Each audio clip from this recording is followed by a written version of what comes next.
Vamos abrir nossas Bíblias então. Se tiver com sua Bíblia aí, smartphone, tudo é abrir, né? Abre impresso, seu smartphone, como você puder, se quiser.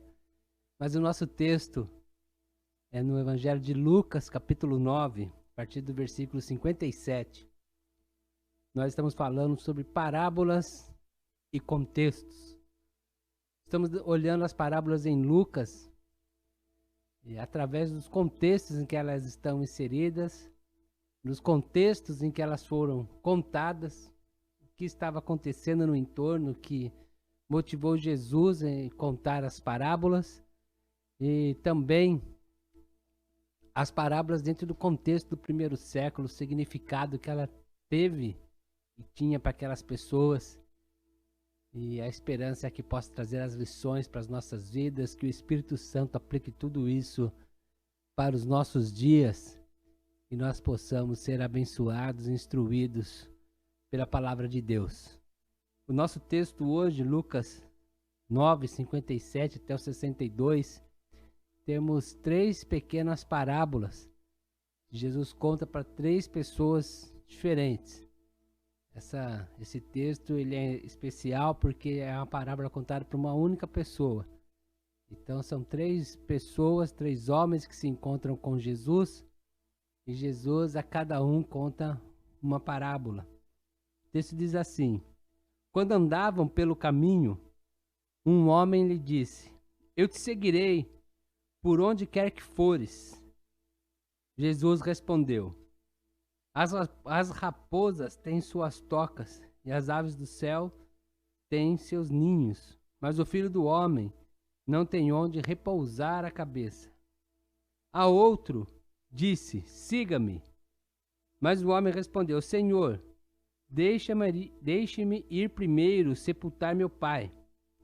Jesus lhe disse: deixe que os mortos sepultem os seus próprios mortos. Você, porém, vá e proclame o meu reino.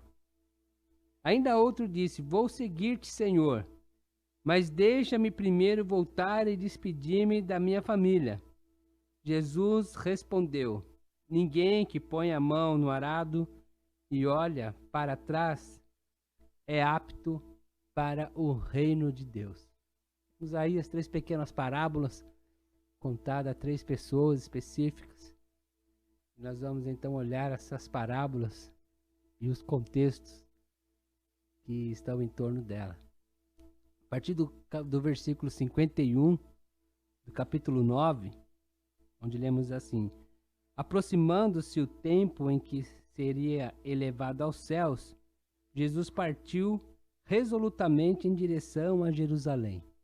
Aqui começa uma nova divisão dentro do Evangelho de Lucas, a partir desse versículo 51, e vai tomar 10 capítulos. E Lucas então vai narrar essa caminhada de Jesus até Jerusalém. Lucas vai se ocupar em narrar esse evento, esse episódio, esse momento específico no ministério de Jesus, que é o caminho que ele faz de onde ele está até chegar em Jerusalém. É interessante que Lucas ele dá essa ênfase no movimento, essa ênfase na caminhada, essa ênfase no fato de Jesus estar caminhando, estar indo até Jerusalém. Para Lucas, o segmento de Jesus, o que nós chamamos hoje de cristianismo, ele se dá no caminho, ele se dá no movimento. Para Lucas, seguir Jesus não é algo estático, não é algo parado. Seguir Jesus era estar a caminho com Jesus. O verbo seguir já nos pressupõe isso. Mas culturalmente nós costumamos dizer que aquela pessoa que crê em Jesus é um seguidor de Jesus. E nós desvinculamos o verbo seguir da sua ação de estar no caminho, de estar em trajetória, de fazer parte de um segmento. Nós damos o significado de seguir Jesus simplesmente a pessoa que professa crer em Jesus. A pessoa que professa crer em Jesus, nós já sintetizamos que essa pessoa está seguindo Jesus. Para Lucas, estar seguindo Jesus é estar imitando os passos de Jesus. É estar envolvida e comprometida com o segmento de Jesus. Por isso que quando Jesus encontra essas pessoas, esses 3 homens das parábolas, 2 deles especificamente, eles são voluntários. O primeiro homem e o último, eles se voluntariam para seguir Jesus. E o segundo, né, o que está no meio dos 2, ele é convocado. Nós vamos ver isso com mais detalhes. Mas sempre está o verbo ir, sempre está a ação de caminhar. Porque para Lucas, seguir Jesus é estar a caminho, é estar no caminho. Quando nós lemos o livro de Atos, nós percebemos isso, que o seguimento de Jesus, ele recebe esse título, ele recebe esse nome, ele recebe essa nomenclatura, o caminho. Quando o apóstolo Paulo, ainda chamado Saulo, ele vai perseguir os cristãos em Damasco, capítulo 9 do Evangelho de Lucas, no livro de Atos, nós vemos que ele diz assim, eu vou perseguir aqueles que seguem o caminho. Então, dizer que a pessoa estava seguindo o caminho era dizer que a pessoa estava seguindo Jesus. Porque seguir Jesus nunca pode ser estático. Quando Paulo chega na cidade de Éfeso, Paulo já convertido, está plantando igrejas, e acontece um alvoroço na cidade de Éfeso, no capítulo 19, nós lemos que eles querem perseguir as pessoas do caminho. Quando Paulo vai falar com Félix, Félix fala assim, eu quero saber mais acerca do caminho. Porque os seguidores de Jesus estavam seguindo os passos de Jesus. Jesus sabia bem onde o seu caminho iria o levar.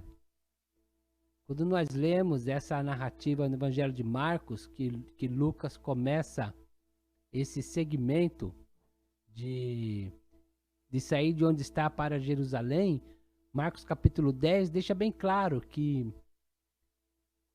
ele está dizendo e afirmando para os seus discípulos que ele está indo para morrer, que ele está indo para ser crucificado. Ele diz, então eu estarei indo para Jerusalém, lá eu serei açoitado, lá eu serei crucificado, lá eu serei entregue nas mãos dos homens, e ao 3º dia ressuscitarei. Então estar seguindo Jesus, crer em Jesus, crer no Evangelho, é estar nesse caminho, nos passos de Jesus, sabendo bem onde o seguimento de Jesus nos leva da morte do nosso ego, nos leva para a cruz, nos leva também para a nossa crucificação. Por isso que Jesus vai dizer que quem não morre não pode nascer de novo. Por isso que Jesus vai dizer que nós somos como uma semente que precisa morrer para poder germinar e dar fruto. Quem não crucifica o seu próprio ego, ele não pode ser um seguidor de Jesus. Porque quem segue Jesus caminha na direção que Jesus caminhou. E a direção que Jesus caminhou foi o caminho do martírio, foi o caminho da crucificação. E nós somos então convidados a seguir esse Jesus. E essas 3 parábolas que Jesus conta a esses 3 homens, elas são bem específicas nisso, e Jesus deixa isso muito claro para esses homens, através de suas pequenas parábolas que ele conta individualmente para cada um. Algumas delas, para nós, chegam a nos chocar pela radicalidade do Evangelho. Embora haja, sim, essa radicalidade do Evangelho, mas também é preciso olhar essas parábolas dentro do contexto que ela foi contada e o significado que elas tinham para os seus ouvintes, o significado que elas tinham para aquelas pessoas que estavam ouvindo, e aí então extrair a lição e aplicar para as nossas vidas. A primeira delas é contado para um homem que se voluntaria a seguir Jesus. Jesus então está a caminho de Jerusalém. E é estando em movimento, é estando a caminho de Jerusalém que ele vai realizando o seu ministério. ele vai curando pessoas, ele vai libertando pessoas, ele vai aplicando seus ensinos, ele vai contando as suas parábolas. E esse homem, então, estando Jesus a caminho, quando andavam pelo caminho, um homem lhe disse: eu te seguirei, por onde quer que fores. Esse homem ele está assumindo um compromisso de se tornar um seguidor incondicional. Ele está dizendo assim: eu não estou preocupado onde vai dar esse caminho, eu te seguirei por onde o Senhor for. Ele tem aqui uma declaração de fé, ele tem aqui uma declaração do seu compromisso. E Jesus, então, lhe conta uma parábola. Porque para Jesus, esse homem não estava entendendo bem ainda as implicações de se tornar um seguidor dele, um seguidor de Jesus. Jesus respondeu: as raposas têm as suas tocas, as aves dos céus têm os seus ninhos, mas o Filho do Homem não tem onde repousar a cabeça. Jesus, então, está usando uma figura aqui da própria natureza para poder trazer à luz as implicações que é se tornar um seguidor de Jesus. Porém, Jesus está usando aqui de uma linguagem figurada também. Era muito comum esse tipo de linguagem no primeiro século, porque um pouco antes de Jesus, esse período chamado intertestamentário, nesse período houve muitos textos apocalípticos, cheios de linguagens, cheios de figuras de linguagens. E Jesus está se valendo disso. Então, diretamente, usando a linguagem da natureza, Jesus está dizendo: olha, as raposas têm um lugar adequado para ficar. Ela tem as suas covas. Ela tem o seu lugar de repousar. Eu não tenho. Se tornar um seguidor meu é estar consciente disso. As aves têm os seus ninhos. Talvez uma tradução melhor para ninhos aqui é poleiros. Então as aves, quando elas estão cansadas, elas têm onde pousar para descansar. Mas eu não tenho onde reclinar minha cabeça. Se tornar um seguidor de Jesus é viver constantemente envolvido com as coisas e com a causa do Evangelho. E esse homem, ele está se dizendo que eu quero te seguir por onde quer que fores, movido por uma paixão, ou por uma emoção, ou por uma simpatia de tudo aquilo que ele está vendo, sem considerar as implicações disso. Mas por detrás dessas aplicações da natureza, há uma linguagem simbólica. Nesses textos apocalípticos que disse há pouco, era comum chamar os gentios de aves dos céus. Então, dentro dessa linguagem figurada que os textos apocalípticos têm por essência, têm por característica, dizer as aves dos céus era uma maneira simbólica de se referir ao povo gentil. Quem é o povo gentil? O povo gentil é o povo que não é judeu. Era uma maneira figurada de falar dos romanos que tinham tomado Jerusalém. Agora nós podemos imaginar como é que alguém vai falar alguma coisa contra as atrocidades do Império Romano. Se o Império Romano domina aquela região, e se o Império Romano ele extermina todos que se levantam contra o Império. Então, para que eles pudessem falar contra o Império Romano, contra as atrocidades, contra todo tipo de opressão que o Império Romano causava nos povos que ele dominava e, consequentemente, aqui naturalmente no povo judeu, então eles precisavam de criar símbolos que as pessoas que estavam se comunicando pudessem entender. É o que nós temos no livro de Apocalipse, aqui na nossa Bíblia. Mas que os romanos não entendessem, porque senão era morte. E eles então começam a chamar o povo gentílico de aves dos céus. E quando eles iam se referir aos romanos, eles se referiam assim, às aves dos céus. Uma maneira de eles se comunicarem, de se articularem contra a opressão romana, sem que os romanos percebessem. O povo idumeu, eles eram chamados de raposas. E Herodes, ele é idumeu. Herodes era o rei deixado ali em Jerusalém, colocado pelos romanos para tomar conta de toda a Judéia.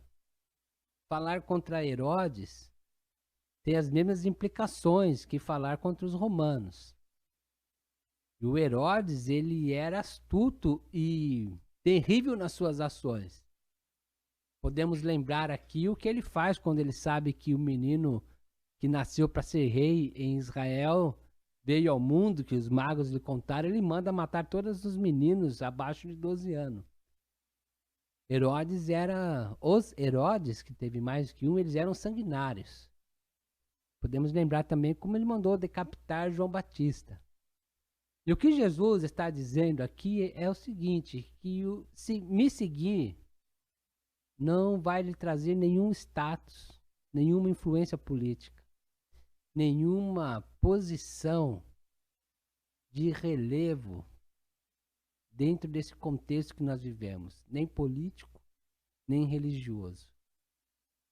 Se você está pensando em me seguir, Jesus está dizendo para esse homem, em busca de poder, em busca de um status, em busca de adquirir influência, você está decidindo por um segmento errado. A minha caminhada leva para a cruz. Se você quer esse tipo de coisa, se você está querendo influência, se você quer se colocar em evidência, se você busca poder religioso, então você tem que seguir os Herodes. Então você tem que seguir os romanos. Então você tem que seguir os fariseus. Você tem que seguir essa outra turma. Me seguir não vai trazer nenhum tipo de evidência, nenhum tipo de poder político, não vai trazer nenhum status, nenhuma condição de ter influência sobre essas pessoas, sobre dentro desse aspecto político, dentro desse aspecto religioso. Jesus, então, ele coloca essa decisão de segui-lo em xeque. Porque Jesus sabe que muitos estão tentando segui-lo em busca desse status. Ele é o Messias. E as pessoas achavam que o Messias ia tomar de assalto o reino de Israel e iria expulsar os romanos e ia se tornar um grande líder político, um grande líder religioso em Israel. E as pessoas, muitas delas, estavam atrás desse status, dessa posição social. E Jesus, então, usando a linguagem apocalíptica da época, ele vai dizer assim, as aves do céu têm os seus ninhos. Os romanos têm poder. A raposa tem os seus covis. Os Herodes conseguiram o seu local aqui em Jerusalém, se estabeleceram aqui. Eu não tenho onde repousar a cabeça. É como se ele estivesse dizendo para aquele homem, você tem certeza que você quer me seguir? Você tem certeza que você compreendeu o que é crer no Evangelho? Você tem certeza que você compreendeu o que é se tornar um seguidor de Jesus? E, mais uma vez, como nós já vimos em outras parábolas, nós não temos o desfecho. Nós não temos a resposta deste homem. E ainda estando a caminho, Jesus encontra um outro homem. E a este outro homem, não é este homem que se voluntaria a seguir Jesus. É Jesus quem o convoca. É Jesus quem quer recrutá-lo. É Jesus quem quer comissioná-lo a se tornar um seguidor de Jesus. Então o versículo 59 diz assim, a outro disse, siga-me. Jesus está convidando esse homem. Está convocando esse homem a se tornar um seguidor dele. Mas o homem respondeu, Senhor, deixe-me ir primeiro sepultar o meu pai. Jesus lhe disse, deixe que os mortos sepultem os seus próprios mortos. Você, porém, vá e proclame o meu reino. Às vezes lendo esse texto, e é o desafio dessa série, nós aplicamos a nossa cultura a esse texto. E se um de nós dissesse assim, deixa eu sepultar o meu pai, estamos querendo dizer que nosso pai já faleceu e estamos no meio de um velório. no meio de uma situação de um falecimento na família. Mas o que está acontecendo de fato aqui é uma leitura de algo tradicional dentro dos próprios hebreus. Era tradição entre os hebreus os filhos ficarem próximos dos seus pais até seus pais falecerem, para garantir a seus pais que eles teriam um funeral respeitoso. O que esse homem está dizendo para Jesus não é que o pai dele já morreu. O que esse homem está dizendo para Jesus é: Jesus, eu vou te seguir, mas não agora. Eu vou te seguir, só que no futuro. Eu posso até aceitar o seu convite, o seu chamado, a sua convocação, mas eu vou fazer isso no futuro. Deixe primeiro eu sepultar o meu pai. Meu pai ainda está vivo, meu pai ainda tem muitos anos de vida, e eu vou ficar próximo do meu pai. E quando o meu pai falecer, então aí sim eu vou poder se tornar um seguidor do Senhor. Ele não está dizendo não, que não quer se tornar um seguidor de Jesus, mas ele está impondo condições para se tornar um seguidor de Jesus. E Jesus então usa essa parábola bem curta, que é quase um ditado popular. E Jesus diz a esse homem: deixe que os mortos sepultem os seus mortos. Você, portanto, vá e proclame o meu reino. O que Jesus está dizendo para esse homem é que, assim, você está tendo uma perspectiva errada da vida. A sua referência de vida é a morte. Você constrói o seu futuro, você planeja a sua vida, você elabora os seus projetos, você constrói os seus sonhos, tendo como perspectiva a morte. Você tem a morte como referência para suas ações. Você tem a morte como referência para suas decisões.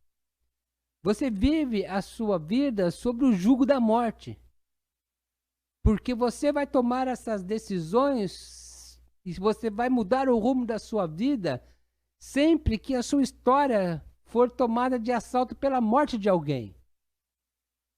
É como se Jesus estivesse dizendo para ele: eu estou te propondo a vida. Eu estou te propondo você ser seguidor da vida. Eu estou colocando diante de você a possibilidade de você ter como referência a vida e não a morte. Eu te convido para você pregar e você ser uma testemunha da ressurreição e da vida. Mas você não consegue fugir das suas tradições. Você não consegue fugir da sua tradição que tem a morte como referência, que tem a morte como baliza para as suas decisões. Você vive hoje debaixo da soberania da morte. E as mudanças na sua vida não é como uma proposta de experimentar ainda mais vida. As mudanças na sua vida, elas se dão à medida que você se encontra com a morte. Por isso que Jesus diz: deixe que os mortos sepultem os seus mortos. Você não precisa viver debaixo desse subjugo da morte. E aqui no texto tem um trocadilho de palavras, porque Jesus diz para eles: segue-me. E ele diz assim: eu não posso te seguir enquanto eu não tenho mais um encontro com a morte, porque a morte é a minha referência. E Jesus então fala para ele assim: deixa que os mortos sepultem os seus mortos e você vá e proclame o meu reino. Então, se você não pode vir e me seguir, pelo menos mude a sua referência. Pelo menos mude a sua perspectiva de vida. Então você vá para junto com a sua família. Então você vá para junto dos seus pais. Mas você leve para o seio da sua família outra referência. A referência da ressurreição. A referência da vida. A referência do meu reino. Então agora você vá e proclame vida para todas as pessoas que você sabe que tem como referência a morte. Então você agora vai, proclame o meu reino para as pessoas que são escravizadas pela morte.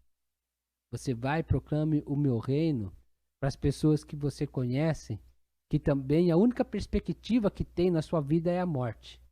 A única perspectiva que tem é esperar que algo morra, que alguém morra, que a morte se manifeste para que as pessoas possam tomar alguma decisão de mudança. Então vai e mostre que é possível ter vida agora. Que é possível ter vida agora no meu reino. Vai e proclame o meu reino. Liberte-se da perspectiva da morte, da opressão da morte. Liberte-se desse fardo, dessa tradição de ter a morte como referência para a sua caminhada. Tenha o meu reino. Tenha a ressurreição. Tenha a vida. É como se Jesus dissesse: tenha a mim mesmo como referência para a sua vida daqui para frente. Então vai e proclame o meu reino. O último personagem aqui é mais um que é voluntário. Mas ele tem uma característica diferente do primeiro. Porque o primeiro voluntário, ele se propõe a seguir Jesus incondicionalmente. Ele diz: Senhor, eu vou te seguir para onde quer que o Senhor vá. Esse outro, ele impõe condições. Ele está diante de Jesus, Jesus está no caminho para Jerusalém, ele se encontra com Jesus, ele entende que a decisão que ele deve tomar é seguir Jesus, ele compreende algumas verdades do reino de Deus, ele compreende algumas verdades do Evangelho, mas ele não consegue tomar a decisão de seguir o Evangelho.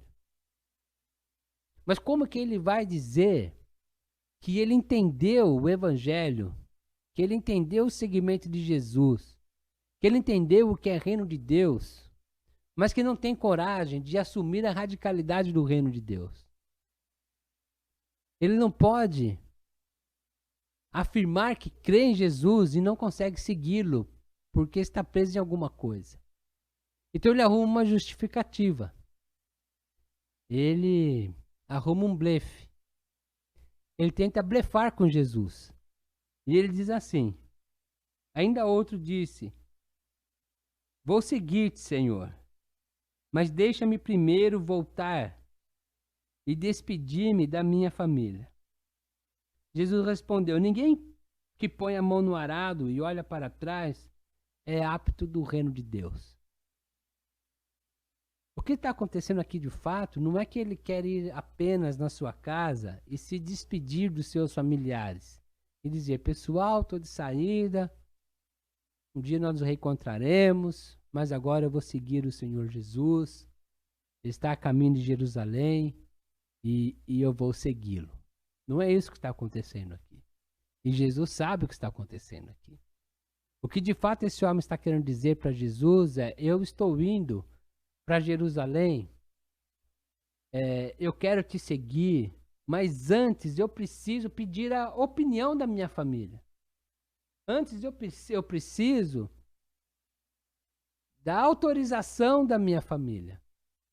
Antes eu preciso que a minha família me autorize a segui-lo. Kenneth Bailey, comentarista das parábolas de Lucas, ele vai dizer o seguinte: ele vai dizer que este homem sabia que a sua família não permitiria que ele se tornasse um seguidor de Jesus, que ele deixasse tudo e fosse seguir Jesus. Esse homem, ele sabia o posicionamento da sua família.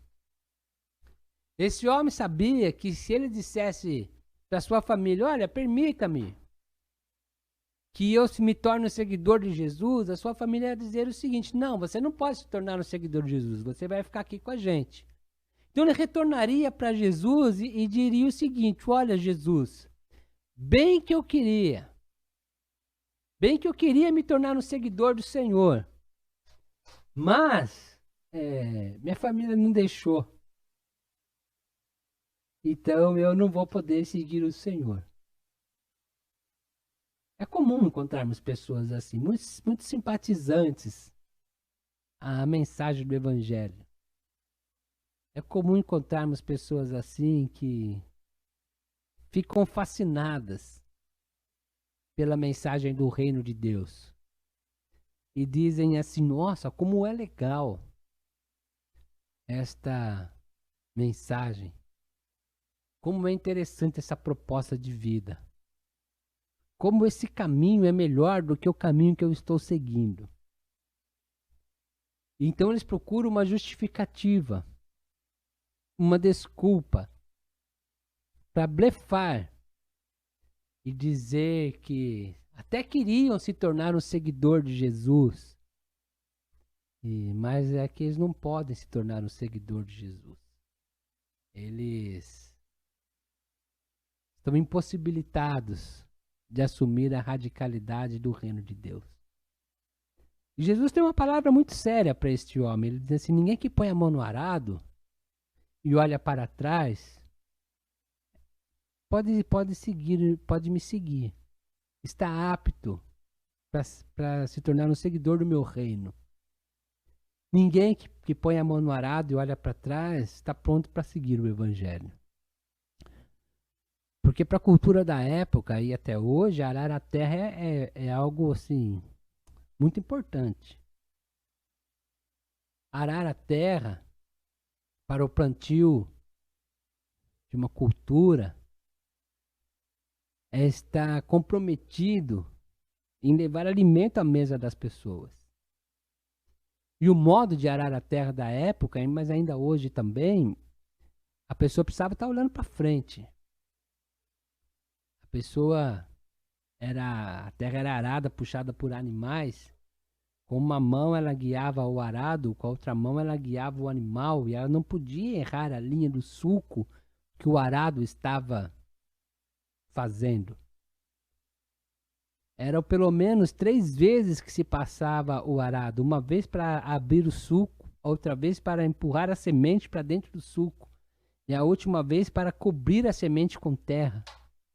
E se o responsável para guiar o arado e o animal ficasse olhando para trás, ele iria destruir os outros sulcos que já tinham feito, ele iria destruir a plantação que já tinha sido realizada. Ele ia estragar as sementes que estavam jogadas já na frente para o próximo sulco. A pessoa que estava no arado, se ela se descuidasse, se ela olhasse para trás, ela poderia comprometer todo o suprimento de uma família. As famílias dependiam daquela pessoa que estava arando a terra. E se a pessoa falhasse por falta de concentração, por falta de comprometimento, por falta de responsabilidade na sua tarefa de arar a terra, a família iria passar necessidades. Então Jesus estava dizendo para aquele homem: eu estou te convidando, você está se voluntariando para uma coisa séria. O meu reino, ele não tem espaço para o blefe. O meu reino não é como um jogo de pôquer, que as pessoas blefam para enganar o adversário e ganhar. Talvez se você não joga pôquer, mas se você joga truco, é a mesma coisa. Quem joga truco, existe uma linguagem dentro desse jogo que é roubar no jogo, né? E aí não é roubar de fazer algo ilegal. É você fingir que tem uma cartada que pode vencer o outro quando você não tem. E aí então você faz um barulho. Você truca ou retruca. E aí fala assim: roubei, porque eu não tinha nada e eu te enganei. Jesus está dizendo: no meu reino não tem espaço para o blefe. Para o meu reino não tem espaço para você brincar e fingir que está comprometido, mas está olhando para trás e está comprometendo o futuro das outras pessoas. No meu reino é sim, sim e não, não. No meu reino você tem que estar comprometido com o evangelho. No meu reino você tem que estar comprometido em estar me seguindo. Não há espaço no meu reino para você vir com uma história, vir com justificativas. Não há espaço no meu reino para você vir tentando me enganar que quer se tornar um seguidor meu, quando na verdade você quer coisa nenhuma. Você achou bonito, você achou legal, você achou interessante, você achou fascinante, você achou que, nossa, que interessante que é o segmento de Jesus, mas para mim não dá. Então você tem que dizer isso, para mim não dá. Não há espaço no reino de Deus para você dizer assim, eu sou um seguidor de Jesus desde que, ou quando, ou deixa primeiro,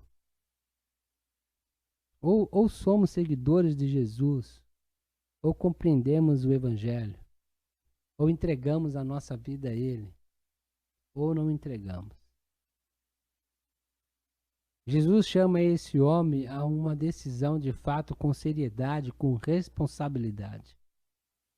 Você quer se tornar um seguidor, você quer me seguir, então venha.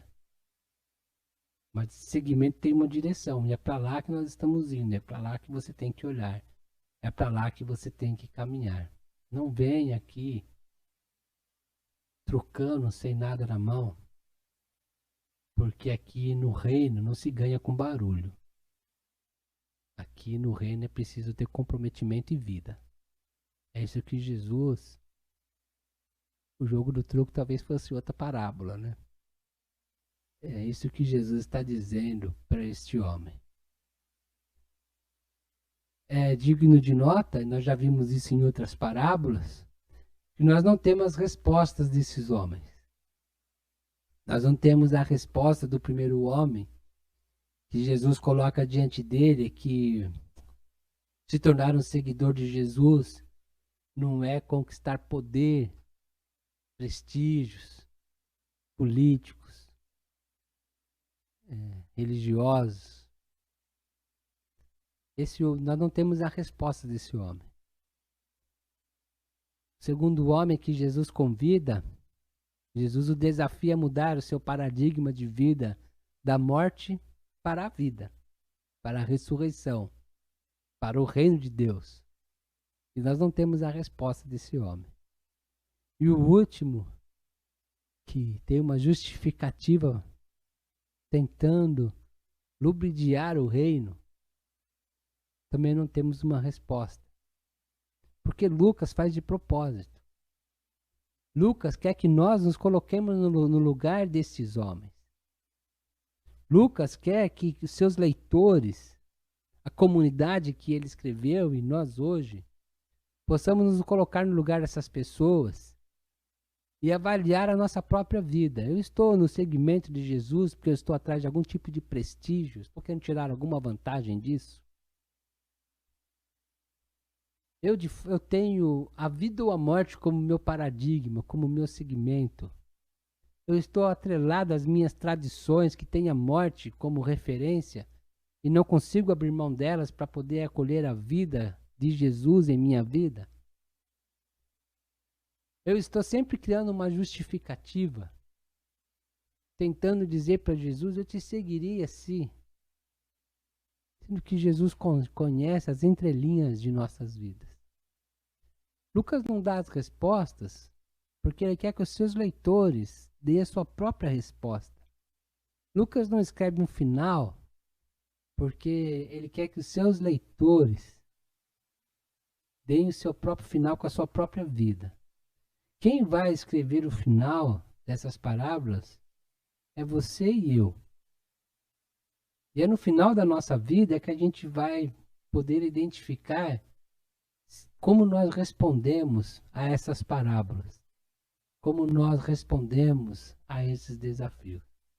Nós que fazemos parte do segmento de Jesus, nós que também fazemos parte do caminho, nós que também estamos em movimento, em caminhada, nós temos que sempre tomar essas decisões que esses homens tiveram que tomar. E é com a nossa própria vida, é com a nossa escolha que nós então respondemos às decisões que tomamos. Nosso desafio é nos tornarmos seguidores desse Jesus. É a gente entender que as aves dos céus não têm mesmo As aves do céu têm os seus poleiros, os seus ninhos, a raposa tem onde se esconder, tem as suas covas, tem os seus locais adequados. Há outros segmentos que produzem autoridade, poder, status. E nós precisamos avaliar se nós estamos seguindo Jesus, de fato, o Evangelho, o Reino, ou se estamos atrás desses outros segmentos. Se nós estamos presos na nossa tradição, que tem sempre a morte como referência, ou se nós somos seguidores de Jesus, que recebemos vida e proclamamos vida onde quer que vamos.